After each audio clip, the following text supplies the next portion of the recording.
Pantekosta heranlah, ya api Pantekosta heranlah, ya api Pantekosta heranlah. Haleluya, shalom, salam bahagia. Kita jumpa lagi di TV Pantekosta dengan tema indah buat kita, setia beribadah. Puji Tuhan. Kita adalah orang Kristen, maka sudah kodratnya, sudah menjadi DNA-nya, kita harus setia beribadah. Karena ini adalah kewajiban kita untuk memuliakan Tuhan, menyembah Dia, serta mendengarkan firman-Nya, dan melakukan semua aturan-aturan kehendak Tuhan. Saudara-saudara yang sedang diberkati Tuhan di pagi hari ini, kita buka dengan bacaan Alkitab dalam 1 Timotius pasal 6 ayat yang ke-6. Firman Tuhan berbunyi seperti ini. Memang ibadah itu kalau disertai rasa cukup, memberi keuntungan yang besar. Kalimat yang digunakan dalam bahasa Yunani, atarkeia estimegas porismos. Apa pengertian daripada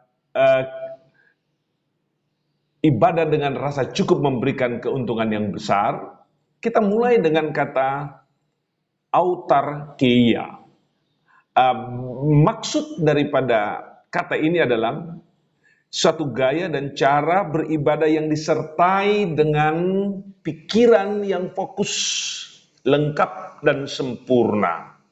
Dan juga kondisi diri yang siap, lengkap untuk datang kepada Tuhan. Dan kondisi jiwa yang lengkap. Jadi posisinya adalah, atarkeia itu adalah ibadah yang disertai kondisi fisik yang siap, mental yang lengkap, dan roh yang baik. Itu yang dimaksud dengan atarkeia. Saudara-saudara yang diberkati Tuhan, kemudian kita lihat kata berikutnya, megas porismos. Kata megas itu berarti bagus penampilannya.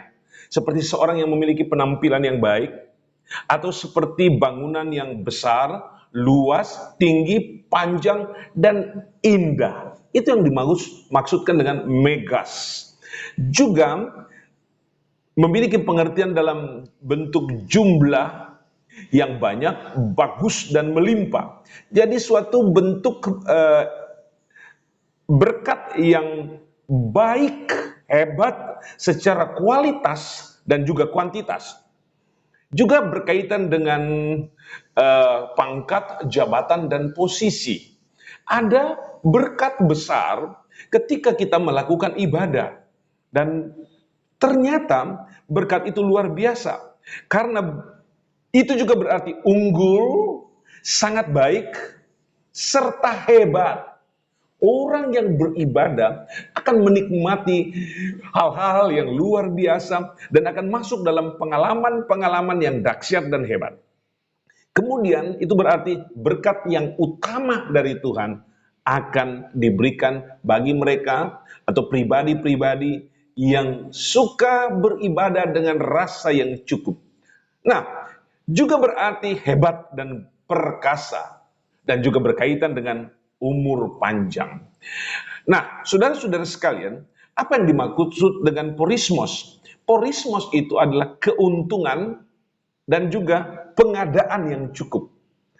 Jadi, keuntungan yang besar, pengadaan yang tercukupi, atau mendapatkan keuntungan. Bahkan ada kata pengertian di situ yang berarti akuisisi.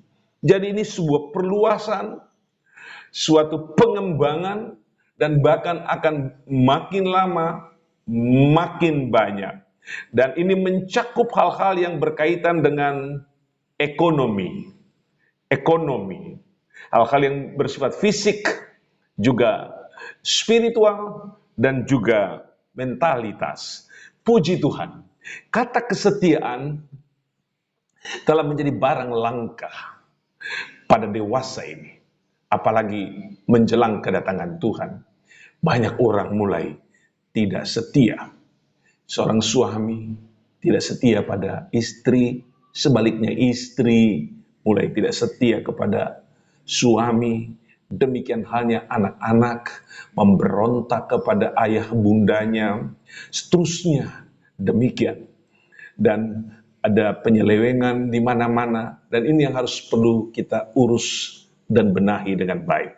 Juga di sektor pekerjaan banyak karyawan yang dibina, disponsori, kemudian dibesarkan menjadi tidak setia kepada perusahaan, kepada bos yang membesarkannya, pindah ke lain tempat, terjadi pengkhianatan. Kemudian banyak orang Kristen yang tidak setia lagi kepada Tuhan, mengambil posisi yang berbeda, dan kemudian berbalik kepada Tuhan, dari Tuhan, meninggalkan gereja, meninggalkan persekutuan, dan lari ke Tuhan lain. Lari kepada sesembahan yang lain. Jangan sampai seperti itu.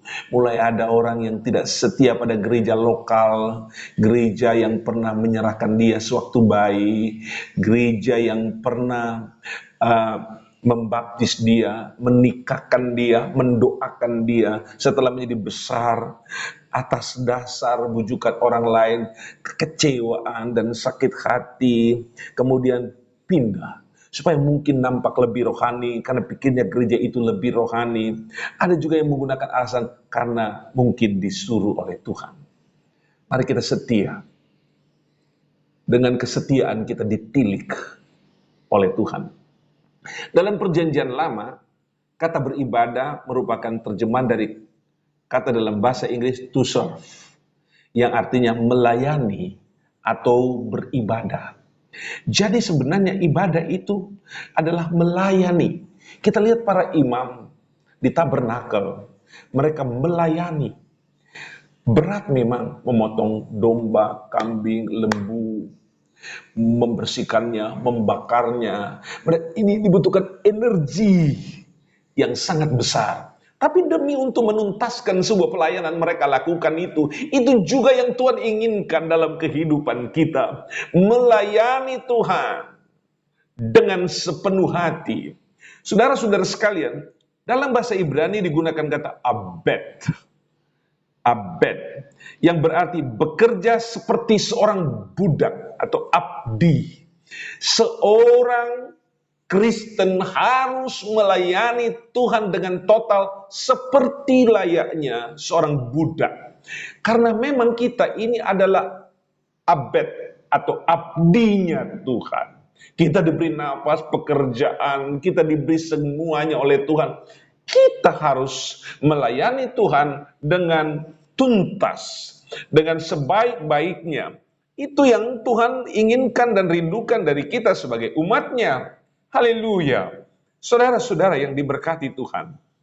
Selanjutnya, dalam perjanjian baru, kata ibadah itu digunakan dalam bahasa Inggris to worship, yang artinya menyembah.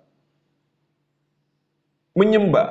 Dalam bahasa Yunani zebo, berarti menyembah. Ada penundukan diri, merendahkan diri, kemudian memberikan penyembahan hanya kepada Tuhan. Ini merupakan bakti diri, bakti jiwa, dan bakti spiritual untuk Tuhan. Memang sudah seharusnya kita melakukan itu. Kita banyak memberikan pemujaan, penghargaan kepada tokoh-tokoh penting. Kita banyak memuja kekuatan-kekuatan ekonomi. Kita banyak memuja materi material di sekitar kita. Tapi yang sebenarnya yang paling penting ialah kita menyembah. To worship. Menyembah Tuhan. Itu yang Tuhan suka. Berilah apa yang Tuhan suka. Dan itu sangat penting bagi kita semua. Saudara-saudara sekalian, kita melihat bahwa dari arti kamus di atas, maka ibadah dari dua kata, yakni Ibrani dan kata Yunani, kita dapat menyimpulkan ibadah dalam pengertian iman Kristen adalah sebagai berikut. Kegiatan ritual keagamaan di mana seseorang menyembah Allah di dalam gereja, di dalam ibadah-ibadah kolom, sektor, rayon, di dalam ibadah yang lebih kecil, ibadah keluarga. Kegiatan ritual keagamaan di mana seseorang menyembah Allah, kali ke langit dan bumi, di mana Tuhan Yesus Kristus, dalam nama Tuhan Yesus Kristus, baik secara pribadi, individu, maupun secara berjemaat, atau dalam ibadah yang lebih kolosal, lebih besar, sebuah perkumpulan raya, atau kelompok di mana kita beribadah, menyembah Tuhan. Saudara-saudara sekalian, dalam ibadah, apa yang kita lakukan? Paling tidak ada 6 poin yang kita kerjakan di sana. Dalam ibadah itu ada liturgi yang memuat beberapa hal seperti ini. 1, ada pujian kepada Tuhan, ada penyembahan untuk Tuhan, dan ada syukur untuk Tuhan. 3 dimensi ini adalah dimensi awal di mana kita mempersiapkan diri untuk beribadah kepada Tuhan. Dan ini juga merupakan dimensi akhir. Setelah kita beribadah kepada Tuhan, kita lakukan ini. Yang kedua, pemberitaan firman Tuhan. Ini penting sekali, karena di situ berisi ajaran-ajaran yang rohani, menuntun, membawa, dan juga menghentar kita untuk mengenal apa kehendak Tuhan, untuk tahu mana saja perintah Tuhan, untuk bisa mengerti apa yang Tuhan kehendaki supaya kita lakukan dalam kehidupan ini. Yang ketiga, di dalamnya juga ada testimoni, ada kesaksian, di mana kesaksian itu adalah bercerita, menceritakan tentang pertolongan Tuhan, mujizat Tuhan, penyertaan Tuhan, kebaikan Tuhan. Bukan promo diri, tetapi dalam kesaksian itu yang kita promosikan, yang kita besarkan dan agungkan, ialah Tuhan. Di dalam ibadah itu ada doa-doa, termasuk di dalamnya ada doa syafaat, doa untuk hamba-hamba Tuhan, doa untuk anggota jemaat, doa untuk bangsa dan negara, doa untuk kesehatan kita, doa supaya kita diberkati oleh Tuhan. Ritual-ritual ini ada dalam ibadah. Jadi ibadah itu adalah paket lengkap yang tidak boleh kita lupakan. Maka setiap orang Kristen wajib beribadah kepada Tuhan. Puji Tuhan. Tuhan Yesus sedang memberkati kita dengan berkat-berkat yang spesial. Kemudian, lanjut. Di dalam ibadah itu ada persembahan. Jadi kita memberikan persembahan. Di dalam tata ibadah keimamatan juga ada persembahan. Di dalam Ka'bah ada persembahan. Di dalam gereja juga ada persembahan. Untuk pekerjaan Tuhan, pengembangan pelayanan, untuk pertumbuhan jemaat, untuk dana misi, dana untuk hamba Tuhan, untuk pastori, untuk janda miskin, untuk yatim piatu, ada dana untuk pembangunan, diakonia. Di dalam ibadah memang perlu sekali ada hal-hal yang seperti itu. Puji Tuhan. Berikut, ibadah, di dalam ibadah juga ada doa, ada puasa, dan itu merupakan bagian dari ibadah. Kalau kita melakukan itu, sama dengan kita mengutamakan Tuhan. Saudara-saudara, kegiatan pelayanan bagi Tuhan di mana seorang secara sadar melayani Allah sebagai hamba atau pelayannya. Karena ia telah ditebus dengan darah Yesus yang mahal. Roh Kudus telah memberikan talenta kepada setiap orang. Tuhan memberikan kepada seseorang gift. Ada kelebihan-kelebihan. Kepada orang percaya diberikan sesuatu yang indah untuk dikobarkan bagi pembangunan tubuh Kristus, bagi kemuliaannya.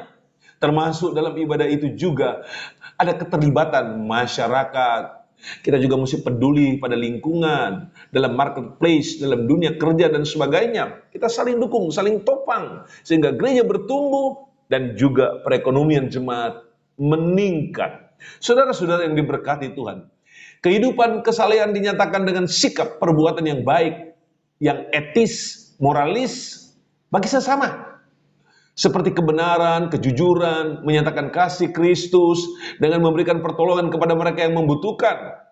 Di dalam gereja kita tidak dilatih untuk egois dan materialistis, tapi di dalam gereja kita dilatih untuk memberi, untuk membagi sebagai perwujudan dari kasih itu sendiri. Gereja harus menjadi promotor dalam hal memberi, melayani, berdiakonia, bersaksi. Gereja harus menjadi ujung tombak untuk pelayanan seperti itu. Nah, mengapa kita harus setia beribadah? Mulai dari bayi, seorang keluarga atau satu keluarga harus membawa anak-anak kepada Kristus.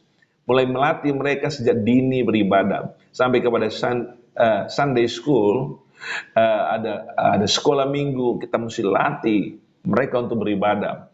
Oh, bayangkan kita membangunkan anak-anak kita pada pagi hari, memandikan mereka, kemudian setelah dimandikan mereka kita dandani dengan baik, pakaikan seragam sekolah, kita hentar mereka ke sekolah dengan mobil atau sepeda motor atau dengan berjalan kaki, karena kita ingin anak-anak kita terdidik menjadi orang pintar.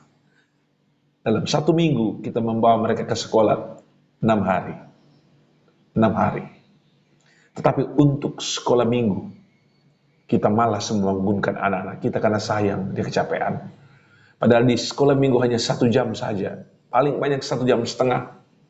Kita lebih mengutamakan pendidikan sekular dari pendidikan rohani. Sekarang, mari kita bertobat. Ini cara yang salah. Latih mereka secara rohani. Itu lebih penting. Kalau mereka terlatih secara rohani, otomatis mereka diberkati oleh Tuhan.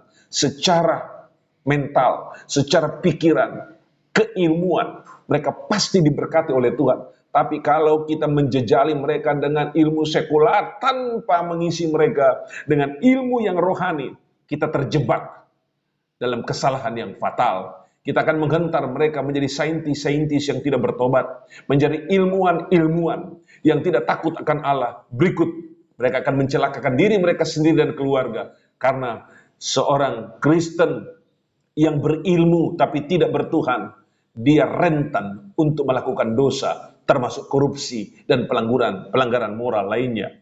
Didik anak-anak kita, ajar anak-anak kita kepada pendidikan rohani yang sehat dan yang baik.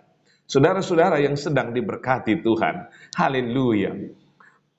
Kita lihat hal-hal mengapa kita harus setia beribadah. Satu, atau yang pertama, karena itu adalah kehendak Allah.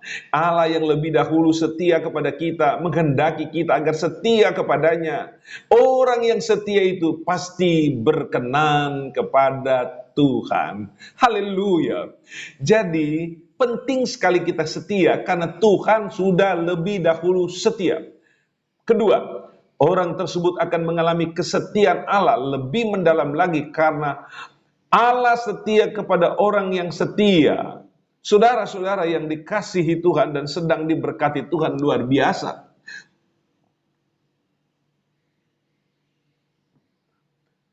Kita tahu bersama, jadi Allah lebih dahulu setia kepada kita. Kemudian kita juga setia kepadanya, maka ia akan lebih lagi menyatakan kesetiaannya. Tuhan tidak pernah lari dari kita. Dia akan terus mengalirkan, mencurahkan kasih setianya atas orang-orang yang setia. Ketiga, kesetiaan sampai mati menghasilkan upah yang kekal, yaitu mahkota kehidupan. Tokoh-tokoh Alkitab yang banyak sekali yang mati syahid.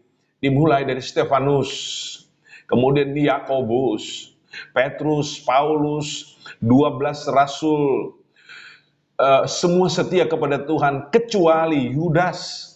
Mereka semua menderita Mereka mati secara tragis, tapi mereka memperoleh mahkota indah yang kekal, luar biasa. Keempat, ibadah yang dilakukan dengan setia dan hati yang penuh dengan pengucapan syukur besar manfaatnya, berfaedah, bahkan memberikan keuntungan yang sangat besar.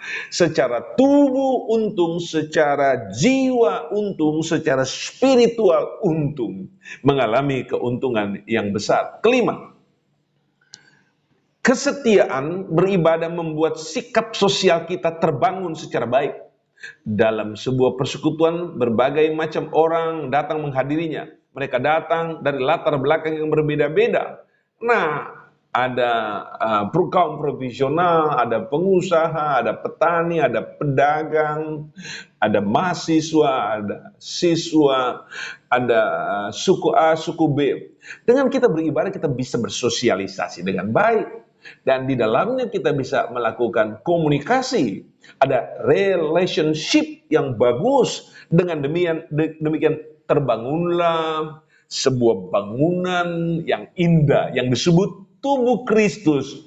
Di dalamnya kita saling bela, saling tolong, saling memberkati, saling mendoakan, dan saling memberi support. Karena di dalam Tuhan tidak ada orang barbar, tidak ada orang Greek, tidak ada orang Yunani, tidak ada orang Yahudi. Semua rata sama di hadapan Tuhan. Karena Tuhan kita tidak memandang rupa. Sekarang kita akan lihat tips praktis untuk bisa setia dan beribadah kepada Tuhan. Berikut ini diberikan dan disampaikan beberapa tips yang baik untuk kita. A. Karena kesetiaan membutuhkan tekad yang kuat, maka disiplin beribadah harus ditaati. Hari apa dan jam berapa harus sudah diagendakan terlebih dahulu. Ini penting, karena banyak sekali dari kita kurang mengindahkan peraturan dalam ibadah. Waktu dalam beribadah. Bahkan mayoritas di beberapa tempat ada, tidak semua. Orang terlambat beribadah. Bahkan ada yang datang, sudah mau firman Tuhan baru masuk. Lebih buruk lagi, selesai firman Tuhan, pulang. Ibadah itu adalah satu paket. Jam berapa ditetapkan, sebelum jam itu kita harus sudah datang. Kita perhatikan jadwal-jadwal ibadah. Karena ibadah itu sangat penting. Lebih penting dari acara apapun juga, termasuk acara pesta.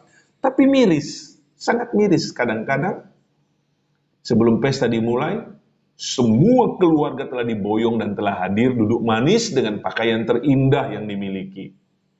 Dengan hadiah yang paling besar. Ketika giliran beribadah, sudah lambat datang, cepat pula pulang.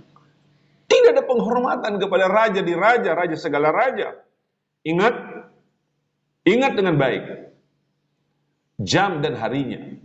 Kita harus hafal betul. Berikut, tips B.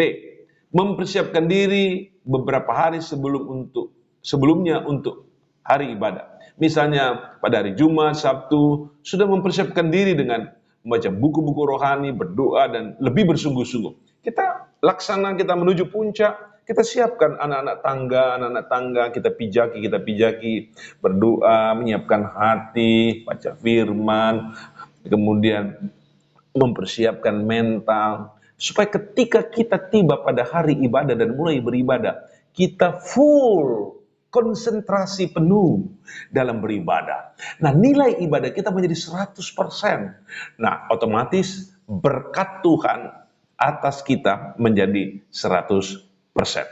C. 1 jam sebelum jam ibadah sudah harus berkemas, sudah harus siap-siap. Apalagi kalau kita tempat tinggal kita jauh dari lokasi tempat ibadah. Kita harus mempersiapkan lebih cepat. Biasakan untuk tidak datang terlambat dalam ibadah, karena akan mengganggu kehikmatan, kekusyukan dalam ibadah. Dan juga itu bisa meninggalkan teladan yang buruk untuk anak-anak dan generasi muda lainnya.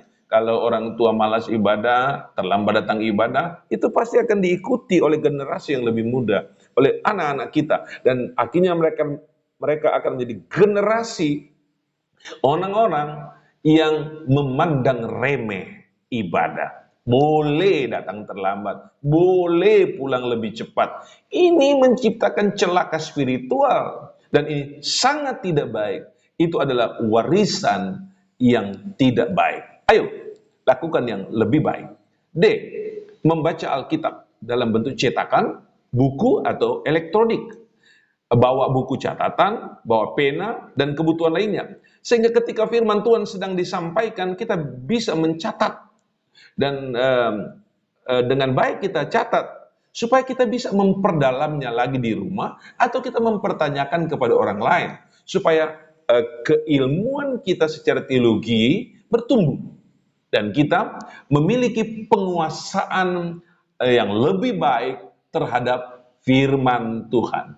Saudara-saudara sekalian, mengikuti semua mata acara liturgi ibadah dengan penuh kesungguhan hati. Jangan lewatkan. Bukan berarti firman Tuhan menjadi lebih penting atau pujian menjadi lebih penting. Tapi sejak ibadah dibuka sampai ibadah ditutup, itu paket yang sangat penting yang harus diikuti satu persatu secara hikmat, secara khusyuk, secara sungguh-sungguh, supaya nilai ibadah kita kepada Tuhan menjadi lebih sempurna. Dan tentu saja efeknya adalah berkat kasih Tuhan atas kita juga menjadi lebih sempurna. Perhatikan baik-baik, hindari berbicara satu sama lain. Ngobrol maksudnya. Jangan lebih baik, jauh lebih baik jika kita datang, kita langsung tundukkan kepala, berdoa dan mulai menyembah Tuhan. Jangan langsung ngobrol HBCD. Dan ini tidak baik. Tidak baik. F.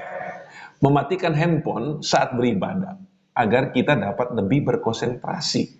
Kecuali kita ada tugas khusus untuk merekam, tetapi atau men-share.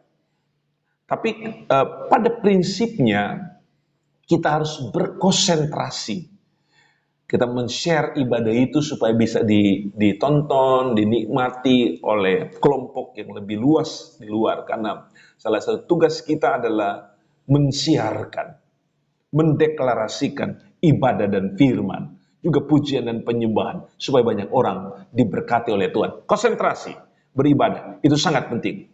G. Mengajak orang lain untuk ikut beribadah membuat kita lebih bergairah untuk beribadah. Bagikan tips ini dengan baik. Lakukan itu. Ajak teman-teman untuk beribadah. Supaya makin banyak orang datang beribadah dan engkau menikmati hasilnya. Ada kegembiraan dan sukacita karena engkau berhasil mengajak salah satu rekanmu untuk beribadah bersama-sama. Supaya banyak orang, termasuk temanmu, ikut menikmati berkat dalam ibadah. Yang terakhir, ini tips terakhir. Jika ada khotbah yang menjadi berkat secara khusus, dapat dipesan kasetnya jika gereja itu membuat kaset untuk itu atau CD rekamannya. Sehingga bisa didengarkan kembali atau dipinjamkan atau diberikan kepada orang lain yang membutuhkannya. Kalau engkau sudah dapat berkat, engkau bagikan berkat tersebut dengan cara membeli kaset itu, CD, dan kemudian membagikan kepada teman. Kalau sekarang sudah lebih modern, kita bisa share dari Facebook kita, share dari YouTube kita, Instagram kita, supaya Injil menyebar merata, menjangkau siapa saja. Sebab dengan adanya medsos kali ini, kemampuan internet yang kita punya hari ini, kita dapat membagi banyak sekali pengajaran firman kepada orang banyak, menembus batas, suku, wilayah, dan bahkan kepercayaan dan agama. Puji nama Tuhan. Tuhan Yesus memberkati kita dengan berkat yang hebat. Inilah firman dan juga tips-tips bagi kita, firman Tuhan dan pengajaran bagi kita tentang setia beribadah. Tuhan Yesus memberkati. Haleluya. Amin. Ya api Pantekosta heranlah, ya api Pantekosta heranlah.